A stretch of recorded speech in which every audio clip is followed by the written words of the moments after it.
नमस्कार, स्वागत है आप सभी का स्वराज एक्सप्रेस में। आपके साथ मैं हूं संयम जैन। मध्य प्रदेश के मुख्यमंत्री डॉक्टर मोहन यादव की विजनरी सोच ने प्रदेश के विकास को नई रफ्तार दी है। प्रदेश के औद्योगिक विकास को नया रूप देने के लिए रीजनल सेक्टर में उम्मीदें टटोलने वाले मुख्यमंत्री ने न सिर्फ देश की सीमाएं लांघकर विदेशों में निवेश का मंत्र दिया, बल्कि देश के अंदर कई राज्यों में भी पहुंचकर संभावनाएं तलाशी हैं। इसी कड़ी में राजस्थान की राजधानी जयपुर भी शामिल हो गई है। सीएम ने जयपुर में राजस्थान के निवेशकों के सामने अभ्युदय मध्य प्रदेश की नई तस्वीर पेश की है। उम्मीदों, वायदों और भरोसे के साथ भविष्य की नई स्क्रिप्ट तैयार हुई, जो आने वाले दिनों में न सिर्फ मध्य प्रदेश की तस्वीर बदलेगी, बल्कि राजस्थान और मध्य प्रदेश की मैत्री की नई गाथा बताएगी। यही है निवेश का मोहन मंत्र। इसी पर हमारी आज खास चर्चा होगी।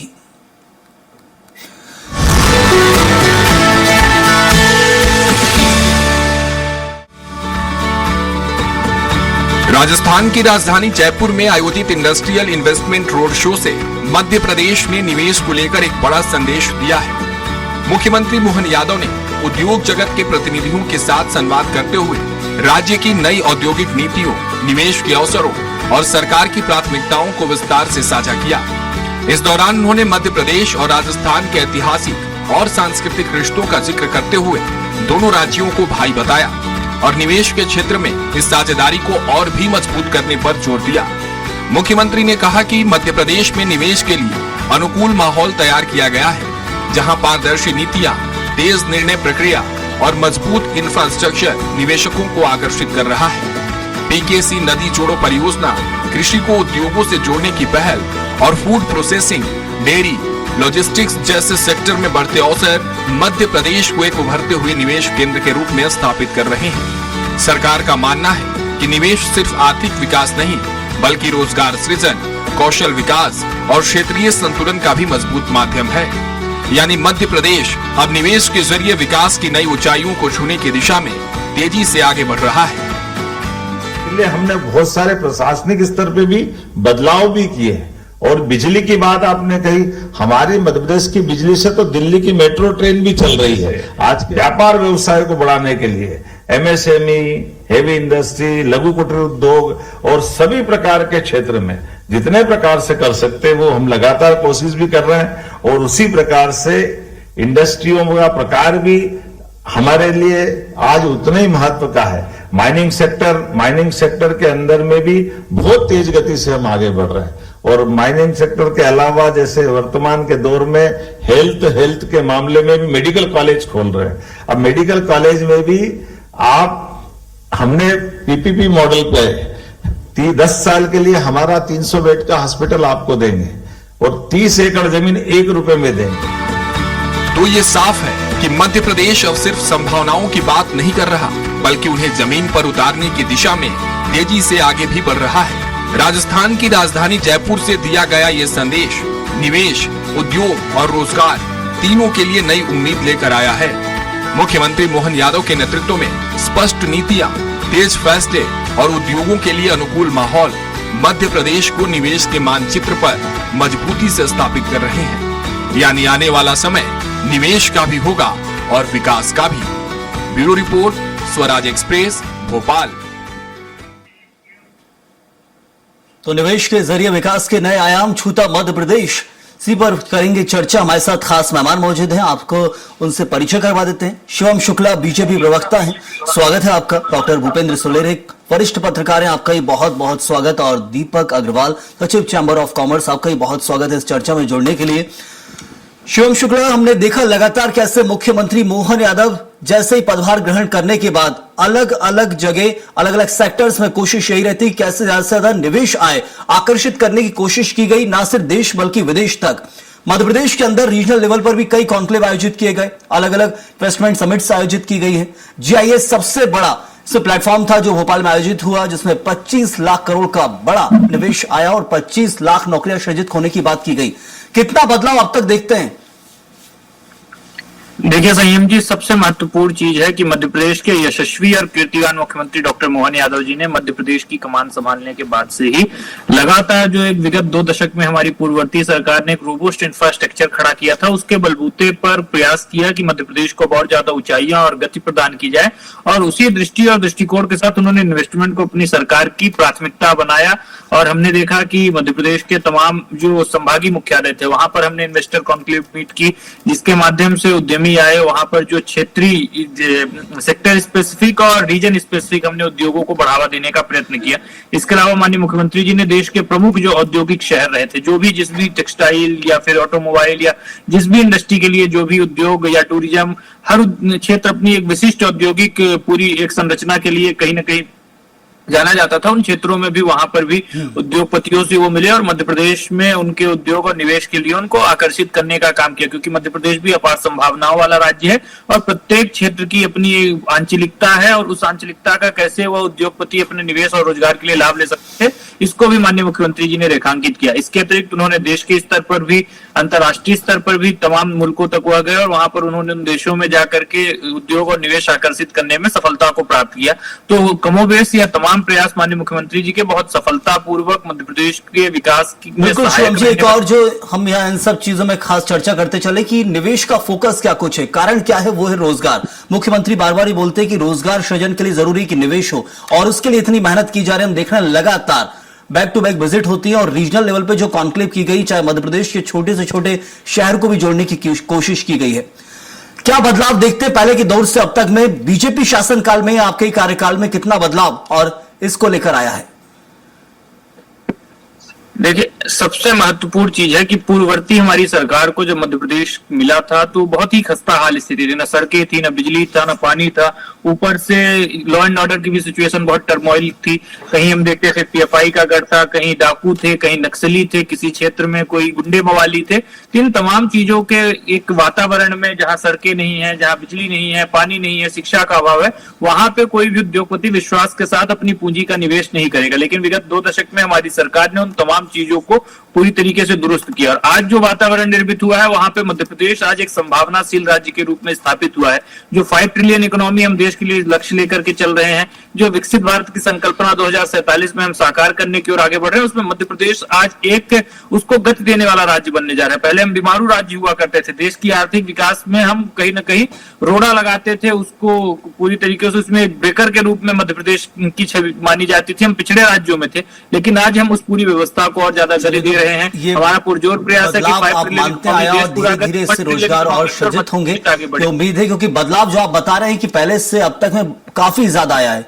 जो पिछड़ापन था, जो क्राइम रेट था, उन सब चीजों में कमी आई, जिसके लिए जरूरी कि निवेश यदि प्रोत्साहित कर रहे हैं तो उसके साथ साथ क्या और जो चीजें सराउंडिंग तौर पर चलती है उनको लेकर चलना जरूरी है। भूपेंद्र जी, हमने देखा है कि मुख्यमंत्री मोहन यादव प्रचार कर रहे हैं, पहले लुधियाना, बेंगलोर, अहमदाबाद, हैदराबाद, मध्य प्रदेश के अलग अलग शहर, यहां तक कि नॉर्थ ईस्ट गुवाहाटी भी हुआ है, और अलग अलग देशों में जाने की बात करें तो स्पेन गए थे और दूसरे देशों में गए हैं।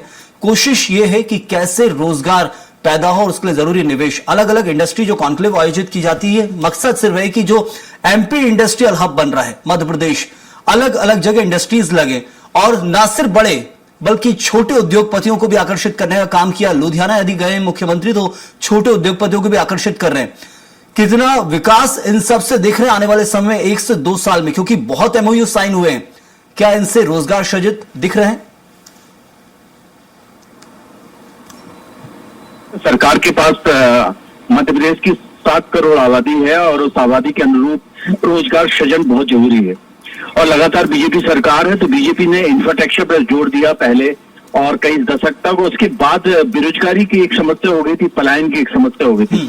तो सरकार ने जो अभी 23 के चुनाव हुए और 23 के चुनाव में यही घोषणा भी की थी कि हम रोजगार को सृजन के रूप में अपनाएंगे और उन्होंने उसके लिए काफी प्रयास किए। जिस तरह से आपने बताया कि वो विदेश जाने के लिए उन्होंने वहां पे भी एमयू साइन करे, लगभग 7 कंट्रियों में गए वो, और यहाँ पे भी रीजनल उन्होंने समिट किए और रीजनल समिट के बाद लगातार उनके एमयू साइन होते गए। लेकिन यहाँ पे अभी जो राजस्थान में किया, राजस्थान में भी चाहे टेक्सटाइल के रूप में हो, चाहे एग्रीकल्चर हो, चाहे केमिकल्स के रूप में हो, काफी कुछ। और मध्य प्रदेश की जो तासीर है वो निश्चित रूप से आप ये मान के चलिए कि पर्यावरण, चाहे वायु, चाहे लैंड रिकॉर्ड हो, चाहे बिजली हो, जल पानी जो कि एक बेसिक चीज है जो सरकार प्रोवाइड कर रही है और उसको सस्ती दरों पे दे रही है, तो ये एक बहुत जरूरी है। दूसरी बात, यहाँ के कनेक्टिविटी चारों तरफ है, भारत की कनेक्टिविटी, और चाहे अगर एक्सपोर्ट करना हो तो उसके लिए भी सक्षम है। तो ये सारी चीज। दूसरी बात, लाइन ऑफ ऑर्डर भी अच्छा है। लेकिन सबसे महत्वपूर्ण बात ये होती है कि सरकार पहल तो करती है, लेकिन कई एमयू जो साइन होते हैं वो धरातल पे नहीं आ पाते। दूसरी बात, सरकार जिस तरह से फ्री बीज की योजनाओं की घोषणा कर रही है और लगातार कर्जे ले रही है, उससे निश्चित रूप से बेरोजगारी तो होती है। तो उसके लिए भी सरकार ने ये एक अच्छा कदम उठाया जिससे उसकी जीडीपी और जो उसका जो बेसिक बजट है वो उसमें थोड़ा सा झूम आए, और जिसके कारण निवेश बढ़े और जिसकी प्रति व्यक्ति आय की भी दर ज्यादा अच्छी सुगमता से हो सके। क्योंकि हम जानते हैं कि सरकार निश्चित रूप से सरकारी नौकरी नहीं दे सकते, लेकिन उस हिसाब से उसने स्टार्टअप की योजनाएं चालू करी। दूसरी बात, स्किल डेवलप की योजनाएं चालू करी, और ये बहुत अच्छा पहल है क्योंकि ये एक माहौल बनना चाहिए। क्योंकि आपने जिक्र किया यहाँ पर कि अभी हमने देखा है पिछले कार्यकाल में, यदि जिक्र करें तो शिवराज सिंह चौहान थे, उसके बाद मोहन यादव आए, बहुत बदलाव हम देख रहे हैं उस चीज में कि निवेश को आकर्षित करने को लेकर। पहले भी कॉन्क्लेव्स होती थी शिवराज सिंह चौहान के कार्यकाल में। अभी आपने बताया फ्रीबीज बहुत ज्यादा जहां लोगों को दिया जा रहा है, और उस कारण मध्य प्रदेश लगातार एक तरह से कर्ज लेने की भी कोशिश रहती है, वो विकास के लिए लिया जाता है ऐसा कहते हैं, और इसलिए जरूरी है कि निवेश आकर्षित किया जाए, क्योंकि जितना ज्यादा निवेश होगा उतना टैक्स निकलेगा, प्रदेश का राजस्व की बढ़ोतरी होगी। क्या एक बड़ा कारण है कि अब सिर्फ एक ही रास्ता है कि ज्यादा से ज्यादा निवेश मध्य प्रदेश में हो, जो ना सिर्फ मध्य प्रदेश के लोगों के लिए रोजगार का कारण बने बल्कि देश के दूसरे राज्यों में रह रहे लोगों के लिए भी?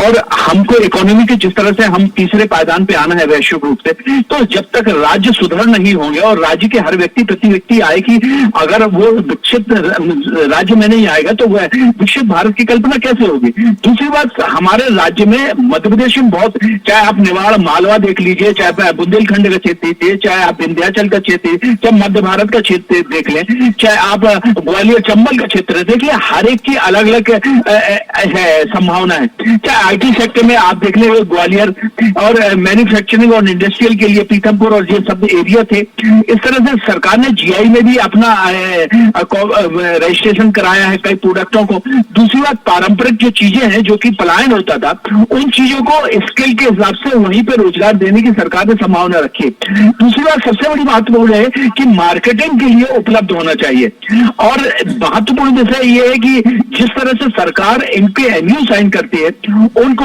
अब आपने जिस तरह से कहा कि शिवराज सरकार ने भी किया था, तो विपक्ष ने उसी को टारगेट बनाया था कि एमयू साइन हो जाते हैं लेकिन धरातल पे साबित नहीं होते। तो ये एक बहुत बड़ा चैलेंज था सरकार के सामने, क्योंकि हमारा जो सिस्टम था और जो प्रशासनिक जो चीज थी उसको डिलीवर होना, सिंगल विंडो सिस्टम और जो कि गुजरात मॉडल पे आधार पे मध्य प्रदेश सरकार ने भी लागू किया है। अब काफी योजनाएं हैं जो धरातल पे आ रही है, और ये निश्चित रूप से आया है कि धरातल पर उतरती चीजें नजर आती। मैं लौटता हूँ आपके पास, एक बार मैं रुक कर लेता हूं। चैम्बर ऑफ कॉमर्स से हमारे साथ सचिव जुड़े हैं दीपक अग्रवाल जी। दीपक जी, अब उद्योग को आकर्षित किया जा रहा है रोजगार सृजन के लिए। व्यापार उद्योग का क्षेत्र बहुत खास हो जाता है विकास के लिए, यहीं से प्रदेश और देश का राजस्व निकलता है। कितना बदलाव आप देख रहे हैं अब तक?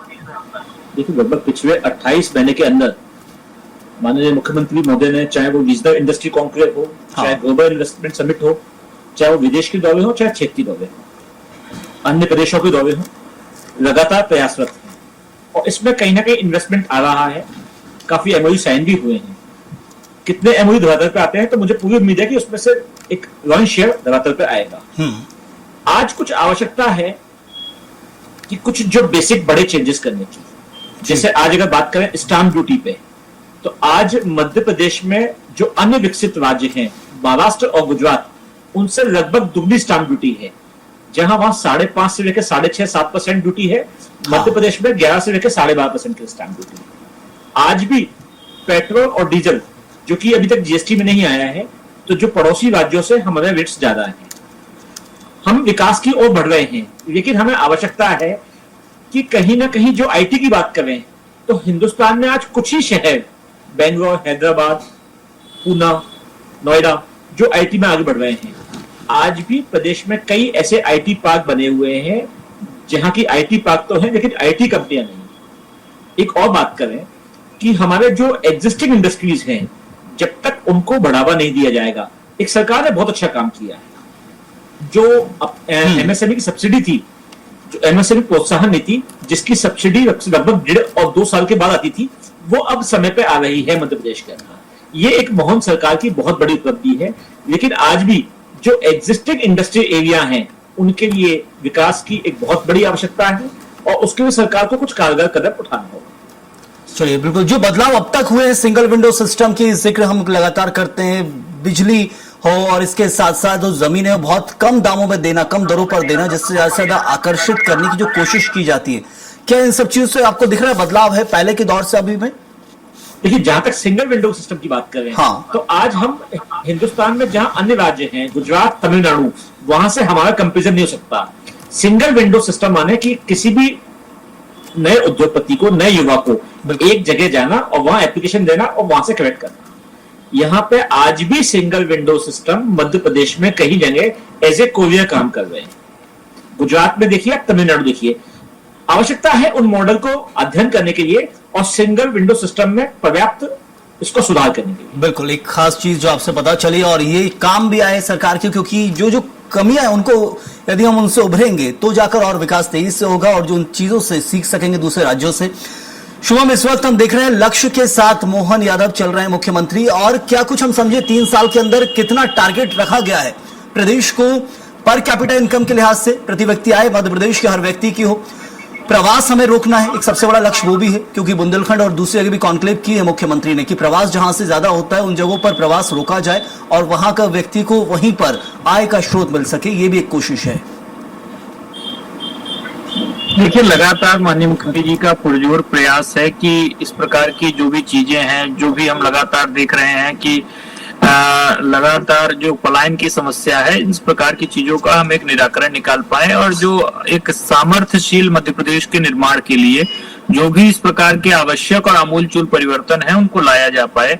और इसको लेकर के हम विभिन्न क्षेत्रों में अपने मध्य प्रदेश को डाइवर्सिफाइड करने की कोशिश कर रहे हैं। एक अकेला हम न तो सेकेंडरी सेक्टर की ओर सीमित रहना चाहते हैं, ना ही हम सर्विस सेक्टर को पूरी रूप से अपनी प्राथमिकता के केंद्र में रखना चाहते हैं। हमारी सरकार का पुरजोर प्रयास है कि प्रत्येक क्षेत्र को बराबरी से सहभागी बनाया जाए और हर क्षेत्र में उद्योग और रोजगार को सुनिश्चित किया। जैसे बुंदेलखंड जैसे क्षेत्र है जहां पर उस प्रकार का रॉ मटेरियल नहीं है, मिनरल्स नहीं है, तो उन क्षेत्रों में आवश्यक है कि आईटी जैसे उद्योगों के माध्यम से आगे बढ़े। टूरिज्म वहां पर जो उसका अतीत है, उस क्षेत्र की जो स्थापत्य कला है, वो तमाम चीजें अपने आप में बहुत ऐतिहासिक है, तो उनका कैसे सदुपयोग करे। तो हर संभव तरीके से माननीय मुख्यमंत्री जी ने विकास को लेकर के जितने भी इस प्रकार के परिवर्तनशील कदम उठाए जा सकते थे उन सभी को लेने में कोई कोताही नहीं बरती है और उनके बहुत सार्थक और सकारात्मक परिणाम हम देखेंगे कि आने वाले वर्षों में हम सभी को दिखाई देंगे। और लगातार मध्य प्रदेश की सरकार एक केंद्रित लक्ष्य लेकर के विकास की अवधारणा को साकार कर रही है। बिल्कुल, तो ये कोशिश लगातार इस वक्त जारी है और उसी क्रम में जयपुर का ये दौरा मुख्यमंत्री मोहन यादव का था। उपेंद्र जी, हम देखते हैं लगातार कमियों पर भी बात करते हैं और क्या कुछ खासियत बदलाव आया उन पर भी हम चर्चा करते हैं। अभी लग रहा है कि 3 साल के अंदर और जो बचा हुआ 2.5 से 3 साल का वक्त रहेगा उसमें सबसे खास जो महत्वपूर्ण ये रहेगा कि जो निवेशों को हमने आकर्षित किया है उनको स्थापित भी किया जा सके पूरी तरह से, क्योंकि बहुत सारे ऐसे हैं चाहे केंद्र के हो या राज्य के हो, लगातार हम देखते हैं कुछ इंडस्ट्री शुरुआत हो गई और लक्ष्य और टाइमलाइन के साथ उन्हें सेटल किया जाता है कि 1 से 1.5 साल में ये स्टार्टअप हमारा शुरू हो जाएगा और इसके जरिए इतने रोजगार सृजित हो जाएंगे। क्योंकि मुख्यमंत्री को हमने देखा है कि जब भी यदि किसी ऑनर से हो, उद्योगपति से हो, बात करते हैं, आप बोलते उद्योग लगाएंगे, आप ये भी बताइए कितने रोजगार सृजित करेंगे, आप 500 या 1000 को भी रोजगार दे पाएंगे? ये लक्ष्य सबसे पहला होता है हमारा और ये जरूरी भी है शायद। भूपेंद्र जी। संयम जी, निश्चित रूप से आप तो कह रहे हैं कि ऑब्जेक्टिव तय होना चाहिए कि हमने कितने वित्त वर्ष में कितने लोगों को रोजगार दिया। हाँ। और कितना इंडस्ट्रियल का हमने फोकस किया। देखिए, महत्वपूर्ण विषय ये है, यहाँ पे देखिए अभी कुंभ होने वाला है 2028 में उज्जैन में, और बेसिक इंफ्रास्ट्रक्चर के लिए लगभग वहां पे बजट 20,000 करोड़ रुपए का है और जो इसके लिए अभी से योजनाएं चालू होंगी और जो इंफ्रास्ट्रक्चर बनेगा वो मुझे लगता है कई इंफ्रास्ट्रक्चर स्थायी रूप से बनेगी। उसके फोकस के तहत जिस तरह से सरकार ने बुंदेलखंड हो, चाहे वहां पे ओरछा महाराज का हो, चाहे रामपद गमन हो, चित्रकूट का, उसको पर्यटन के रूप में जिस तरह से हमने देखा है कि उत्तर प्रदेश में जो कुंभ हुआ था, उस कुंभ में जीडीपी का 1% का योगदान दिया वहां के। तो ये जो है तो घूम निश्चित रूप से आएगा।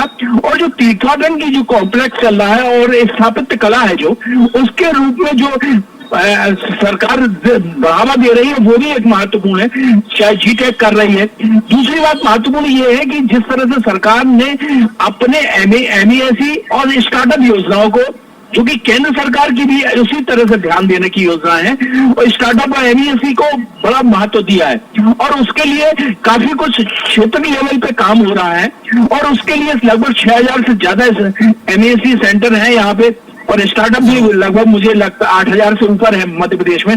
तो ये जो एक बेहद योजना है, ये कहीं ना कहीं एक दूसरे से कलेक्टिव होती है। दूसरी बात सबसे बड़ा सरकार का ये है कि रोजगार नहीं, आप खुद रोजगार देने वाले बने। ये जो थीम चलाई जा रही है, बदलाव हम कह सकते हैं उपेंद्र जी इस वक्त प्रदेश के अंदर आ रहा है और लगातार हम देख रहे हैं क्या कुछ इसके जरिए कोशिश की जाती है कि लक्ष्य टारगेट रख के सरकार चल रही है। मुख्यमंत्री के बैक टू बैक दौरे हो रहे हैं और हमने कुछ नया देखा है अभी तक कि जितने रीजनल लेवल पे कॉन्क्लेव नहीं हुई थी उतनी मुख्यमंत्री मोहन यादव ने की है। लगता है कुछ नया होगा, लगातार हो रहा है, लेकिन एक लक्ष्य जब तय किया गया है उसके परिणाम क्या आएंगे उस वक्त का भी इंतजार रहेगा। अभी तक हमने देखा जीआईएस जब हुआ था उस वक्त तक ही 30 लाख करोड़ तक से ऊपर तक के एमओयू साइन हो चुके थे और 30 लाख नौकरियां सृजित होने का वादा किया गया था और उसके बाद आंकड़ा और बड़ा है बीते 1 साल के अंदर। बदलाव का समय है, देखते हैं कितना और आता है, लेकिन वक्त इतना ही था इस वक्त चर्चा के लिए। शुक्रिया अदा करूंगा शिवम शुक्ला, आपका बहुत बहुत धन्यवाद हमारे साथ जुड़ने के लिए। साथ ही भूपेंद्र जी आपका भी बहुत बहुत शुक्रिया और दीपक जी आपका भी बहुत धन्यवाद हमारे साथ इस चर्चा में जुड़ने के लिए। तो जयपुर पहुंचे थे मुख्यमंत्री मोहन यादव, वहां ईवीज और चीजों को लेकर लगातार जहां उद्योगपतियों से चर्चा हो रही है, मध्य प्रदेश में निवेश को आकर्षित किया जा रहा है, लेकिन इसके परिणाम का इंतजार हर मध्य प्रदेश वासी को है कि कैसे विकास में मध्य प्रदेश सबसे ऊपर हो। हृदय प्रदेश है मध्य प्रदेश देश का और विकास में भी सबसे ऊपर आए, ये कोशिश इस वक्त है। इस वक्त के लिए फिलहाल इतना ही, आप बने रहिए स्वराज एक्सप्रेस।